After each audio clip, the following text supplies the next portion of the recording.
Fabian, what's up, brother? Joey Myers. So let's take a look at your swing. I know you said you didn't get to see, or haven't gotten to see your swing in slow motion, and I'm going to loop it. So we'll use one of the better swings that you had in your video. So I want you to just look at it, a couple swings here as it loops and goes. I think it's just kind of cool to see at your age, to see their swing on film. And then we'll get into where I see it now, and then where I see where we're going to go with it. Let's go two more times.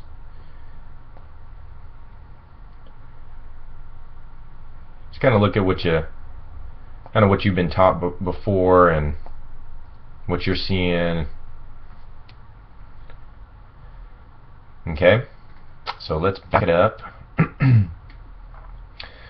So we worked on the foundational part of the swing. Remember, this video was before we even talked about any kind of hitting technique or whatever at all. So make sure in our foundation that we practice those three things: the gathering information with our back foot in, making sure that we're far enough away from the plate when we step our front foot in, putting the knob of the bat in the middle of our thigh, and the end of the barrel on the inside corner of the plate, inside corner, not outside. And then our hand positioning, which I do like here. Although as we get into the swing, you'll see why this barrel starts to fall away. Now, the stuff that I'm going to talk about in this video, I don't want you to go working on, because I don't have my eyes on you to know if you have a complete understanding of the movement yet. So if you have any questions about this video, bring them up next time we meet. So whatever I say in here, the only thing you're practicing this week is the three-step foundational part with our back foot in and what I just talked about. So let's go through your swing. First, we talk about foundation, then we talk about vision. So let's see how your vision is. And generally, as a rule, we will draw a circle around your head once your heel hits, your front heel, which is about right there. Actually, probably a little sooner than that. That's about it right there. And draw a circle around your head.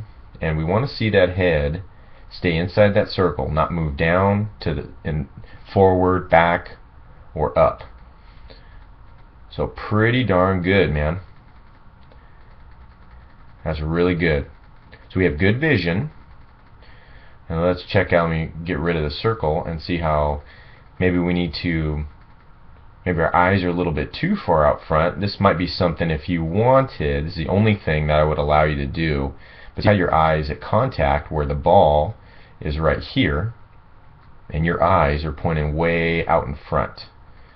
Okay, contact. So most of the kids your age will do this. They'll almost trying to pick up the ball before it even leaves the bat. So we're not really getting our eyes, our nose behind the barrel is the cue that I use. So we want to get our eyes back here. So turn that whole head to get those eyes to pick the ball up here. You can have that head turn, and we're actually going to have that head turn slowly as the pitch starts coming to us, to where we're catching the ball come out of our corner of our eye, but then we have both eyes locked on contact right here. It's just like how you play video games. You don't play video games out of the corner of one eye like you're hitting the ball here. You have both eyes on the TV screen as you play, right? So we want to do the same thing at contact, is have both eyes down. Now your head movement is great. You don't move, your head doesn't move forward or down or back or up or anything like that, which is great. So this can be an easy fix for you this week. If you get the stance stuff, you're a little older than your brother, so I trust that you can take your nose, place it behind the barrel all the way through contact, and don't pick that nose up until you finish your swing. Just exaggerate it, and next time I see you should be pretty good with it. But I want to see nose behind the barrel. It's the only thing I want you to change. It's an easy change, I think, and as long as you can keep that nose behind the barrel until you finish your swing, then pick the ball up, I think you're going to do a lot better here. So we're just missing the ball a little bit. We're watching the ball out of our peripheral. Okay, so let's move on from there. The next thing we're going to talk about, we're going to work on with you, besides vision a little bit, polishing up your vision, is forward momentum. Now that's why I put these two ball markers down here. I wanted to see where your feet are and how they move. So that front one, obviously, we're moving. I will refer to that front foot as your gas pedal.